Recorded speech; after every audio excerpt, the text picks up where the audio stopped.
I'm at Luna Park or something. It is a bit of a theme park ride, this one. All right. So we have Leanne Minshull in the driver's seat today. How you doing, Leanne? I'm excited. Excellent.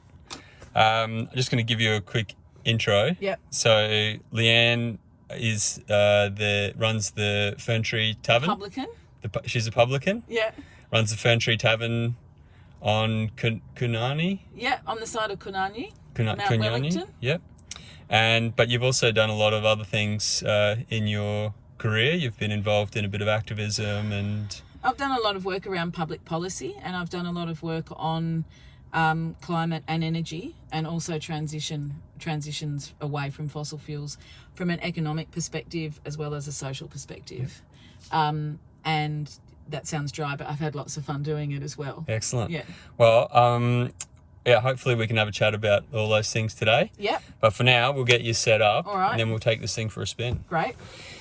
So, your steering wheel, you can adjust the steering wheel with this. Ooh, so that scrolls up or down, wow. and you can go in or out. Oh my God. By going like that. Yep.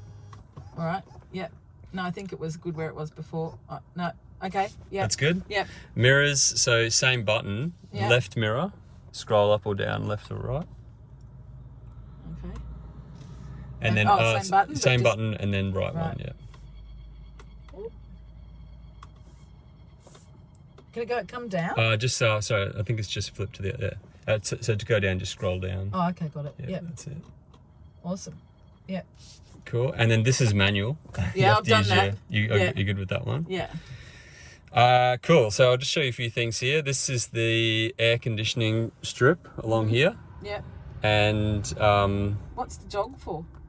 That's dog mode. So if you put it on dog mode and you get out of the car, on the screen, it brings up a picture of a dog and it says, "Don't worry, my owner will be back soon. Temperature's at 21 degrees. All right. So that people know that the dog's okay. Yep. But so you can... Oh, okay, got it. Yeah, so you can move the flow of air around like that. Wow. You can split it, etc. And then you got heated seats as well. We've got... You could put it on dog mode and leave the kids in the car. You could, yeah, basically. Just put your phone number. If they look distressed, call their dad. Yeah, exactly. Yeah. Dog mode can also work for kids, for sure. Then we've also got Netflix and YouTube for when you're charging. Wow. And then there's like video games and stuff as well. Yeah. There's Spotify, and we normally do a little... we ask our guests if they've got a favourite like pump-up song at the start of a trip. Okay. Any song that you'd like to... Yeah, I've been listening to this band called the Detroit. Just put in Detroit and see if it comes up.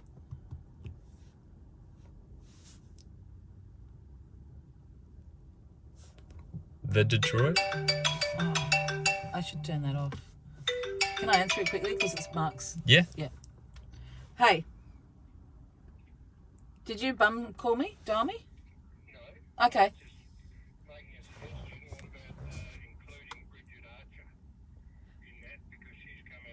Perfect idea. Yep. No, that's a great idea. All right, I've got to go, but that's a great idea. Thanks. Bye. He's suggesting that you ring Bridget Archer. Okay. Which is, I think, a great idea. Are you going north?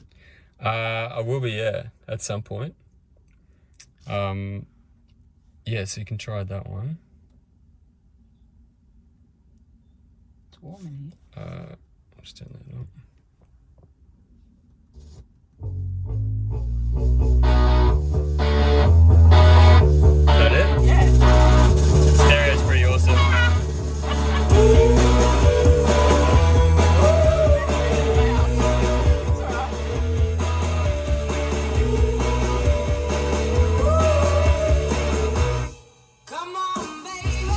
Nice. So this band, it's these women in Detroit, and they take old-fashioned songs like this and just thrash them out. Oh, wow. Yeah. Yeah, that's cool. They're all different ones. Anyway. Okay. Yeah, so that's that. Yeah. And I'll just turn this down a little bit. It's getting a bit warm. So yeah, and now we can take it for a drive. So this is the indicator. So hard Yeah. down will keep it on, Yeah. and soft down will be like 3 blinks for changing lanes. Okay. And then hard up on your right paddle Yeah. will put you into reverse. Never knew that the front one was called a frunk. Yeah, so this is a frunk. If you push that button, it actually pops the frunk. Yeah. Sorry, so you go into reverse here. Yeah, hard up, Yeah. and then let's put you into reverse, and the reverse cameras come up here. And so I've started now. Yeah, we're on. Yeah. Wow. So if you go hard. Oh, can I go around that way? Yep. Okay. So if you can knock it down, then you're in drive. Then we're going to head back. Right? Yep. Oh, what's that? Your indicator's this side. Okay. Oh, yeah, right, okay. Do you want me to go around the way we came, which is that way? Back the same way, yes. Okay. I think this is right, and then we just turned right down here, I'm Yeah. sure. Okay, there's a learner. Let's make them nervous. Ah! No, sorry. I shouldn't do that. Or did we come from that way? Uh, I reckon we came from that way, Did we? actually. Yeah. oh, This is your indicator, yeah. this side. Sorry, get used to it, Leanne. So how much will one of these cost? The base model of this is around 65,000. Yeah. Actually, it's just come down to 60,000. Do you know what?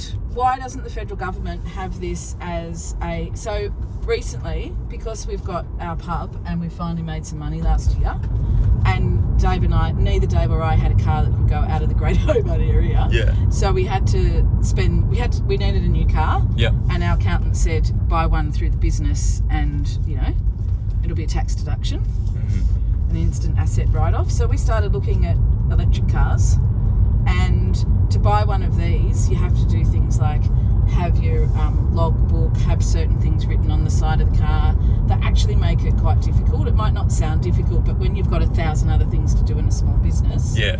On the other side of the equation, they say buy a 1-ton capacity dual cab ute and it's an instant asset write-off. Yeah. So guess what we got? Even though I really wanted an electric car, Yeah. Dave won the argument, and part of it was if we could have just got an electric car and had it as an instant asset write-off, I would be driving a Tesla today, my friend. Yeah. Not a freaking Well- Mazda BT50. Well, what does that tell you? I mean, we know that the federal government is closely tied with the fossil fuel industry, right? Yeah. And electric vehicles are a threat to oil industry profits. Yeah. So totally. what they're doing is they're incentivizing diesel cars, which Yeah. means that it'll just mean more profits Yeah.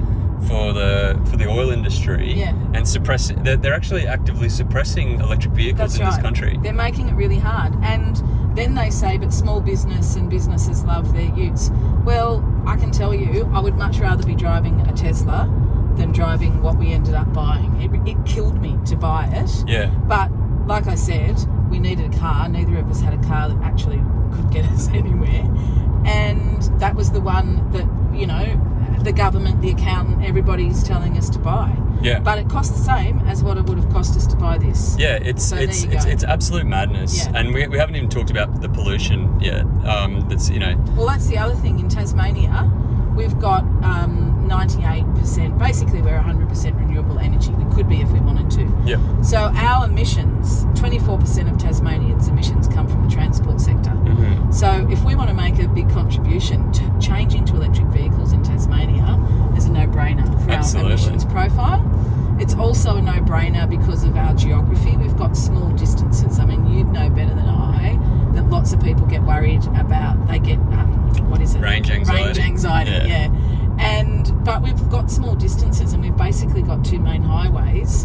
And whoops, that's funny. If I take my foot off, it kind of slows down. Yeah, so that, just briefly, if you touch the accelerator, Yeah. see that black line? Yeah. That's drawing off the battery. Now take your foot off. See that green line? That's regen braking. Wow. So that's putting energy back into the battery. Great. Yeah. Yes. So anyway, there's the 3 things that are the barriers. Policy settings by the government. The state government's doing a good job. Mm-hmm. They're encouraging us to buy EVs by suspending stamp duty on new EVs for private customers. They've got a 2-year, I think, suspension on rego for hire car companies to buy electric vehicles, and they're investing in and giving out grants for more people to put in charging stations. Yeah. And then if you look at the fact that our energy is basically renewable, this would be, I'm hoping that Tasmania becomes the electric vehicle. Yes, it's okay. Getting nervous. There's a truck coming the other way. I can see the giveaway sign. Yeah, I mean the leaders in this are really globally is Norway, and Norway's had a 25% subsidy on electric vehicles since 2001. Yeah. So 20 years. Yeah. And that's meant that Norway has an uptake of 75% of all new cars are electric. Yeah. Compared to 0.7% in Australia. So Australia is 100 times slower on EV uptake than Norway. Well, it goes back to what I was saying about the federal government settings. They make it hard for you to do this. Yeah.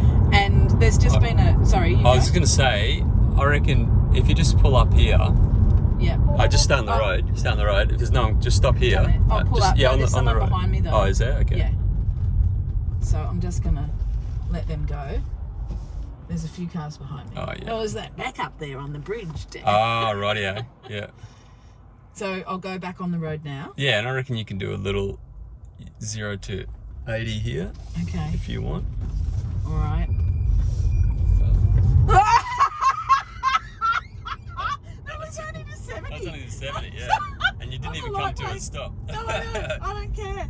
We can try that again. I'll try it again. If you go around, we're going left or right? I'm going left back to Hobart. I'll get used to the... All right. Now there's no one... Oh, yeah. Now, if you just let your foot off... Yeah.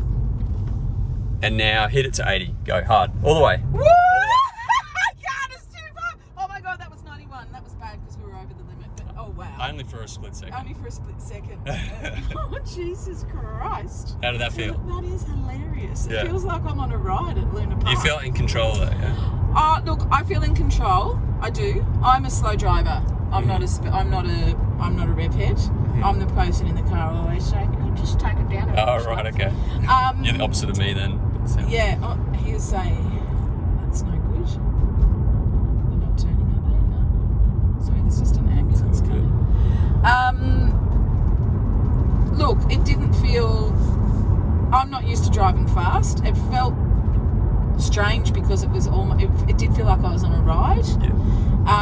But I felt that it was very solid. Like I didn't feel like sometimes if Dave goes a bit fast in our ute round a corner, I feel like, oh, holy shit, we're going to slip. Yeah. I didn't feel anything like that. Yeah. Nothing. And one of the reasons for that is that all the weight in this car is down really low. This is the battery pack. Okay. So all the center of gravity is right down low in the center, and that's why when you turn the corner, it feels really flat and it's got a lot of grip. Yeah. Basically because of the vehicle dynamics. Well, it'll be interesting to try this because we're coming up to some quite windy roads after we get off here. Oh, yeah. So we as we start to climb the side of the mountain. Yeah. So, and that's why too we'll start to come out of this mist.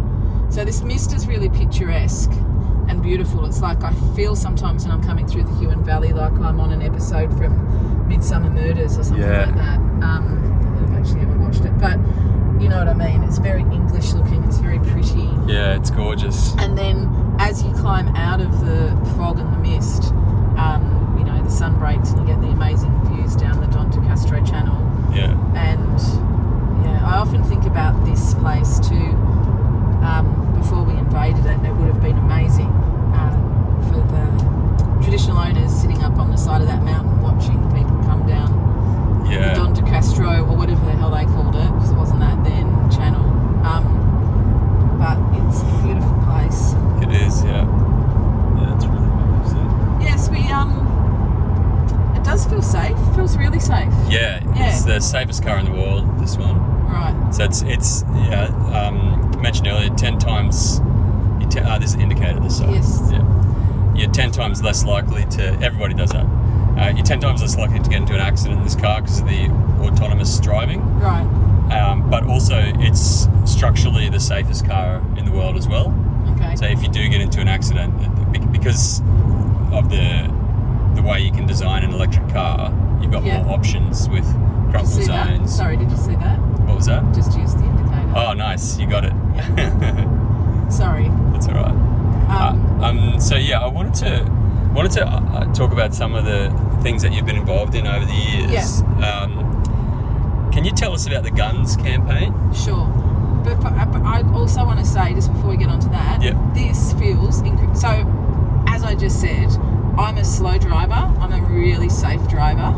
I wasn't when I was younger. This is incredible. When I come up here in my car, my new car, I get quite nervous if I'm doing around. So I'm doing 95 now, and I feel completely safe going around these corners. If I'm in my other car, the new car that we just bought, I'm going down to about 85. Yeah. Because I feel, I don't know if maybe it's just psychological, maybe it's what you say about the centre of gravity, but I do not feel the same safety as I feel now. Driving in this. Well, you're stuck to the road like this. This car. That's exactly what it feels like. Yeah. It is so safe. Think of the road toll. Like, if everyone had these cars on the road, the road toll would drop by a factor of 10. Yeah. Right. So in the US, there's 30 to 40,000 people die a year on the roads. That's saving tens of thousands of lives. That's amazing. So and we haven't even touched on the autopilot autonomous features yet, but I'll show you that a bit later. Okay. But I mean, this car is just in a different ball game to regular cars. Yeah. So I started coming to Tasmania doing forest campaigning, and I did a lot of work around the financial sustainability of Guns Limited. So Guns Limited ended up going into administration. And I should have turned that off, but anyway, I'll just let it go. I will turn it off in a minute because it'll keep ringing. And I did a lot of work letting shareholders and investors know that I did a lot of work telling shareholders and investors and customers of Guns know about what I felt was the sustainability of the company, that the market was moving, same way as the market's moving now from ICE, like combustion engines, to electric vehicles, same way as that people did, like when Kodak went out of business because we were moving from film to digital, same way as that there's no video stores anymore. I mean, markets change. And I felt that the market was going to change for wood products and for wood chips because globally people were getting more concerned about native forest and high conservation value forest. And so that was my part of the campaign, the forestry campaign, was looking at also transitions, because I never believed that you just chuck the workers in the industry on the scrap heap, that you needed a transition for workers because, we're all together in this. So I did a lot of work with the finance industry and customers in Japan, and I spent probably about 5 years of my life doing that. I ended up getting sued by Guns, but time told, as time sort of proven, that people didn't want that product anymore. We've still got problems here with, unfortunately, the state government. They're fantastic on, should have gone up that way, they're fantastic on EVs, but they've got a long way to come on forestry in my mind. But Guns itself, as I said, it went broke, it went into administration. The CEO actually got investigated or charged with insider trading. Oh, wow. He's passed now, John Gay. So, but I just think that a lot of those battles, we had to have them, but to me, they feel like I don't want to have them again and again and again. And we are having it with fossil fuels. But I think what you're doing with electric vehicles and other people with electric vehicles is so important, because this is the solution right here. Yes! Yep. You were bragging about having it earlier. When people get to understand how to use an indicator. I just think that we've got so many ways forward now, solutions for things like transitioning economies, getting off fossil fuels, and we've just got to go ahead and do it. But for this, I've never driven a Tesla, and it is amazing. And I reckon if I had the chance to drive one before we bought that bloody diesel ute 3 weeks ago, I probably would have lobbied harder for this and just taken the hit for the making sure I had a logbook and everything else you have to do. Well, the battery pack in this will do 1 million kilometres. Wow. So 1 million kilometres in the battery pack and the electric motors. There's no servicing.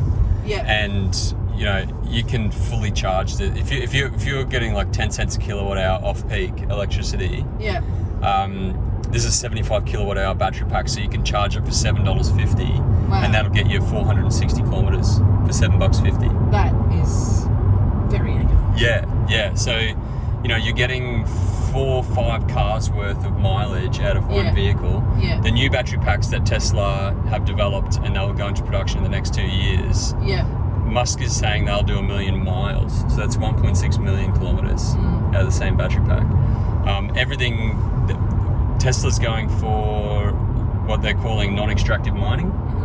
So even the foam in the seats, Tesla's taken out a patent on the foam to be able to be reused for new seats, so they can suck the foam out, put it into new seats at the end of the car's life. Wow. So the whole thing, and the new battery packs will be 100% recyclable as well. Yeah, close. Well, So that's where Tesla's heading. It's a completely different business model to Yeah. legacy auto manufacturers. yeah. But we just need like governments to start incentivizing electric vehicles to get more of them on the road, because obviously there's the emissions thing, but the other thing that's never talked about is the amount of diesel particulate and carbon monoxide that's in our cities. And now we're in Tassie at the moment, which Yeah. apparently has the cleanest air in the world. Yeah. But if you go to Melbourne or Sydney, you can smell the pollution in the air, right? And Yeah. if you can smell it, it's going into your lungs. And if it's Yeah. going into your lungs, it's going into your bloodstream. And if it's Yeah. going into your bloodstream, it's going into your brain and the other organs in your body. Yeah. And we've all become numb to this. We've all just become like used to it. But it's still in our air. And the faster we can transition to electric vehicles, the sooner we'll have pure clean air in our cities. And if you think about it, there's not a human alive on the planet who's lived in a city who hasn't been breathing in diesel particulate every day of their Yeah. entire lives. Yeah. You know? I think that's why when a lot of people come and stay with me at our place, they have a really good sleep. Like every single person who stays with me will come in the next morning and go, "Oh, I can't believe how well I slept." And I think part of that is actually the air. Yeah. Because your body's not not fighting all the time to get, you know, good air into your lungs and good air into your system. Yeah. And given our the profile of our energy mix at the moment anyway, if we could knock off, I think it's $1 billion worth of diesel that we import into Tasmania per year. Wow. So when you think about, because we don't have any, we don't make it ourselves here, sort of thing. So when you think about all of the diesels that, the diesel engines that go to the dairy farms, you know, our transport costs, as I said, 24% of our emissions comes from transport. Taking up electric vehicles in Tasmania would just be a win-win, like a win for the environment. It would also be good, I think, to help get more of the cars into the market. Yeah. I think you've spoken to the guy, Anthony, from... Yeah, okay. I was actually thinking what side of the road. It was a bigger question that time, Dan. It was what side of the road should I be on, not just... Okay. How safe you're feeling now, Daniel. Yeah, so they do bulk buys of second-hand electric vehicles, the Good Car Company. And Yes. every time they do that, it's oversubscribed. Like, people just love it. Yeah. And it's a Tassie company. It's a Tassie company. Yeah. And, you know, imagine being able to market to... Yeah, that's where they film Rosehaven. Yep. It's a great pub, the Longley. Nice. Imagine coming to Tasmania and hopping out, like getting off the Spirit of Tasmania or at the airport, jumping in a Tesla, charging up your car knowing that it's being charged with 100% renewable energy, and then taking off around the island with the cleanest air in the world. I mean, what is not to love about that package? Yeah, I mean, that's the opportunity that Hobart has, is to be a leader on electric vehicles and a leader on clean air. Yeah. You know, Hobart does have, you know, the claim to fame of having the cleanest air in the world. Well, let's replicate that in Hobart, in the city, and Hobart can have the cleanest air out of any city in Australia. Yeah. And every citizen, every person who lives in Hobart will reap massive benefits from that.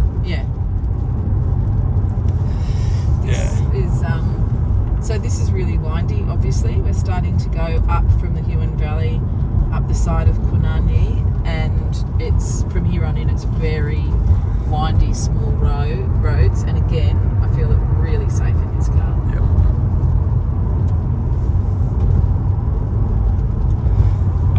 So while we're heading up here now as well, I just wanted to ask you about the political party that you've just started. Yeah. The local party, is it? Yeah. So a few of us got together to start the local party. It's a hybrid. It started from the premise that traditional party politics is toxic and it's broken and it's no longer fit for purpose. And some of the behaviours that you see in federal parliament and state parliament is really, it's not because politicians are inherently bad, but the system that we've created for ourselves promotes really bad behaviour and toxic behaviour, and that there's this ever-reducing class of people who are politicians, and we've kind of as a community abrogated our responsibility to them rather for responsibility for governing ourselves. So we thought, how do you make something where you can deconstruct some of those more toxic structures? So the party is almost like a hybrid between a party and a network of independents. So if you're elected for the local party, you'll always have your own vote. You'll never have a party caucus telling you how to vote.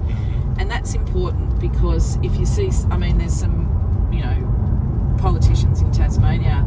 I can think of one who made basically her constituency off great work that she did on asylum seekers, but then as part of the Labor Party voted for offshore detention. And if you are elected for the local party, you don't have that problem because you don't have the caucus, so you can't get factions and you can't, it's much harder. So it's to more get democratic, really. Well, the other thing that we've got is that if you're elected, you've got to hold 2 citizen juries per year in your electorate. Right. So you are directly answerable to the people that have put you into that parliament. Yep. And you're also drawing on the wisdom of the community. We think decisions should be made, difficult decisions, big decisions, should be made in partnership with community. Yep. There's not this consultation tick box approach that all the parties do at the moment in governments. That's like how you talk to teenagers. We think that the conversation has to go to a more mature level. Yeah. So we'll be running candidates in the federal election. We're putting together a Senate ticket in Tasmania that we'll probably announce in the next few days. And because of the way that the draws happened in Tasmania, the 6th seat will either go to Eric Betts, because he's third on the Liberal ticket. Yep. It will go to the woman that Jackie Lambie's putting up. That's Jackie Lambie's personal law secretary out of her electorate office. Yep. Or it will go to somebody in the local party. So we're thinking if you want to replace Eric with somebody progressive, Yeah. a vote for us would be pretty good. And we'll run people in the lower house seats as well. And the response I've been getting to it has been amazing. Yeah. Because people are just really happy to get into something that is fresh, it's new, and it's based on community rather than centralised power. Yeah. Yeah, it's pretty exciting. It sounds very exciting. Yeah. And we actually had Helen Haynes, the independent member for Indi, in the driver's seat a couple of weeks ago, actually. Right. Yeah. And so we spoke about the Voices for Indi that was set up, I think, when Kathy McGowan was in. Yeah. And there seems to be these local kind of community groups popping up everywhere now, voices of groups, and because communities kind of want to take back the power, really. Yeah. And I think it's a double-edged sword, because I believe in democracy. I believe in politicians. I think to have a functioning democracy, you need politicians. So why not set up structures that attract, nurture, and support politicians with integrity, rather than making them fight each other for the scraps of the leather seats that they get to sit on? So I'm really excited about, and we've been talking to the Voices for people in Tasmania and on the mainland, and it's been really interesting because different people with different ideas around independence or something different than the local party come up, and they're kind of like, we don't want to, we don't want you to be threatened by us. And I'm like, I'm not threatened. The more, the merrier. The more things that can happen, the better. And that's why I also think that we shouldn't have career politicians. I think 10 years in Parliament's enough. Absolutely. I think after you've done a decade, you start to believe you fall into the mirror. I don't know how many politicians I've spoken to who say, I'd love to give this up, but there's no one who could do it as well as me. Yeah. And I don't know if they really believe it or not. But if they do, that's kind of even sadder. Yeah. Or they say, I have to do this, this party's my life. If somebody's saying this party's my life, that's a dangerous person. Yeah. Absolutely. Because you will excuse all sorts of bad behaviour for what you're calling is the greater good. It's not. Anyway, we're having a crack. It's pretty exciting. So we're going to kind of launch. We've got a new website and everything coming, and that'll launch in the next few days. Yep. And people are signing up. So fantastic. This is a really icy. It's not icy today because it's too warm. But this is a typical corner that I would get scared at. Yeah, in my right. car, and I'm feeling a lot safer. Yeah. Yeah, even the vehicle dynamics is one thing, but because it's electric, the responsiveness is so fast compared to internal combustion. So the traction control is so much more responsive than an internal combustion. So, So we're going to go up to the Pinnacle and then back and finish at the pub. Yep. If I pick up my phone now and ring the pub, can I go through the driveway and pick up a passenger? Yep, that's fine. Okay. Absolutely. Oh, I can't do that. We can just keep. I'll just pull over. Yeah. That's right. I don't want to use my we can just keep while... rolling. Yeah, great. I'll just up here. There's a spot where I can pull over. Up. I actually had Let's just down ages with the dogs. All right. I had a eggplant palmy at the Tavern. Yeah, last week. It was delicious. Oh, good.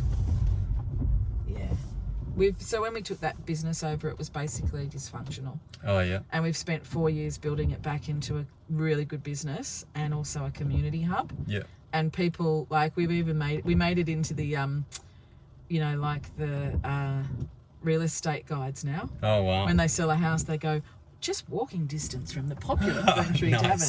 And when we took it over, it was dysfunctional. Hey, do you want to get in the Tesla with me? I'm just nearly past our house, so I'm just going to pull up out the front and you just jump in. Bye. He's very excited. I want to see him when he gets in. Is it all right if we swap, or you want me to keep driving? It's up to you. We're at 32 minutes for the episode at the moment, so we can either finish the episode off and swap over. Yeah. Or I can go through that stuff again with him. Oh, because you have to tell him how it works. Yeah. Okay. Well, why don't we walk in? I'd love you to come in just to quickly have a look, and I'll get you a beer. Yep. But if you've got time, outside of the episode, I'd love Dave to have a go. Yeah. Okay. Yeah. Thanks. All right. So we'll wrap it up at the Tavern. Yeah. And did you say you're inviting me in for a beer? Yeah. Okay. I'm down for that. I've never finished one of these episodes with a beer. So. Really? Yeah. It's outrageous. Yeah, but I could get used to that, I think.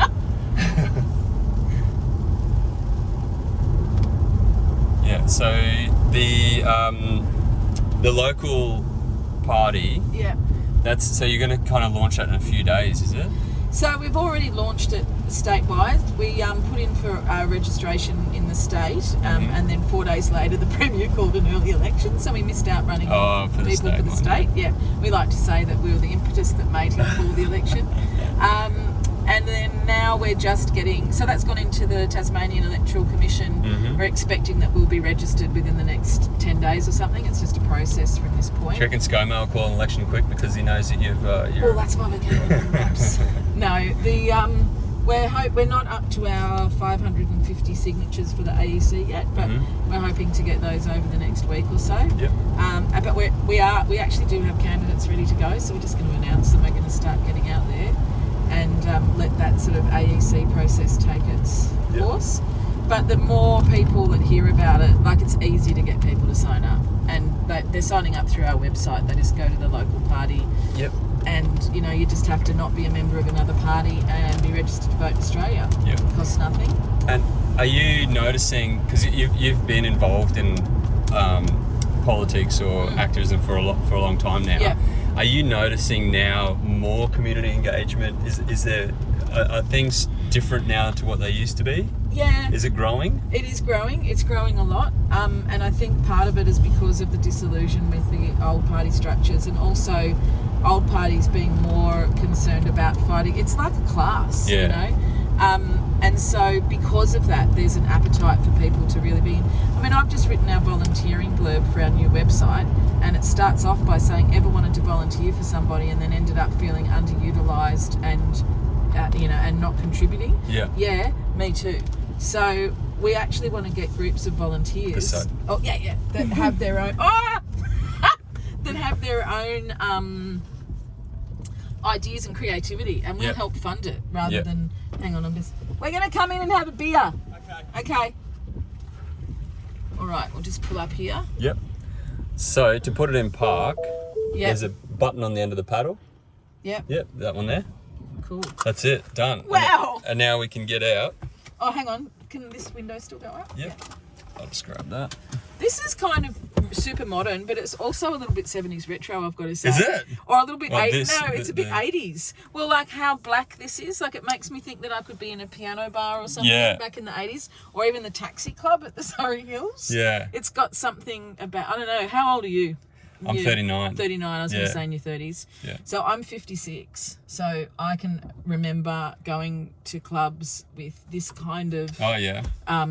decor. So I don't want it's- to put people off. It's stylish. Yeah. Yeah. It's kind of got that traditional kind of feel to it, but it's everything else is very modern in it as well. It's actually got little Easter eggs in here, like we didn't do autonomous driving, but when you get autonomous driving going, there's a thing that you can unlock the Rainbow Road, and it turns this into like a rainbow coloured road, which is like a homage to Mario Kart video game. So there's all kinds of weird stuff in Yeah, it. Like I mean, that. it's super modern. It's just got that bit of kind of retro 80s glamour about it or something. All right, Just now... the button on the top there. button. Yeah. All right, come in and have a beer.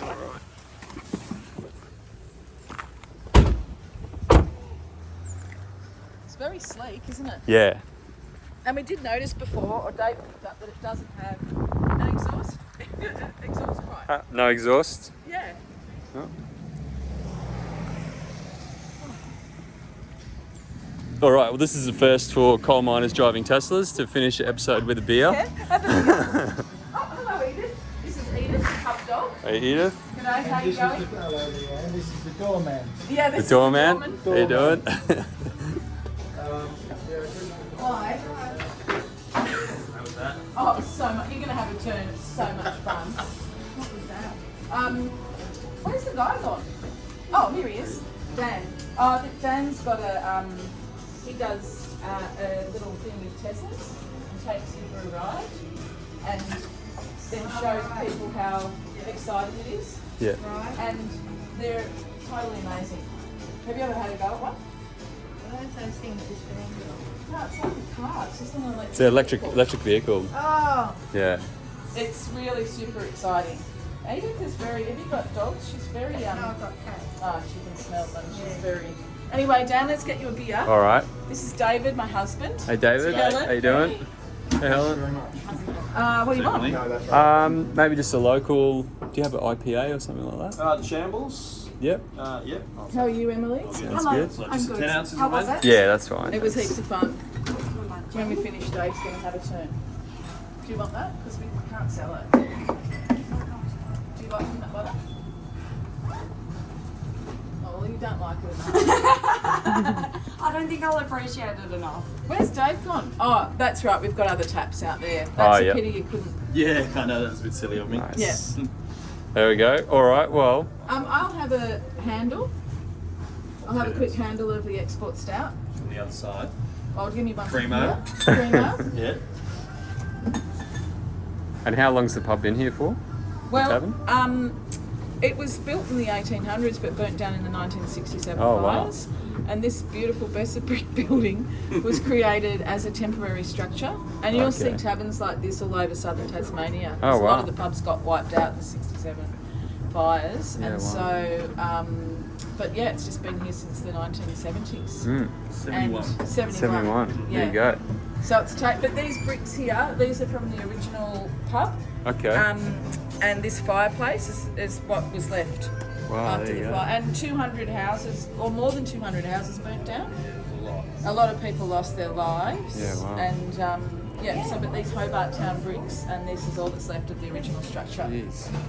All right, so There you should go. we finish off the episode? Yeah, with we'll cheers? wrap up the episode.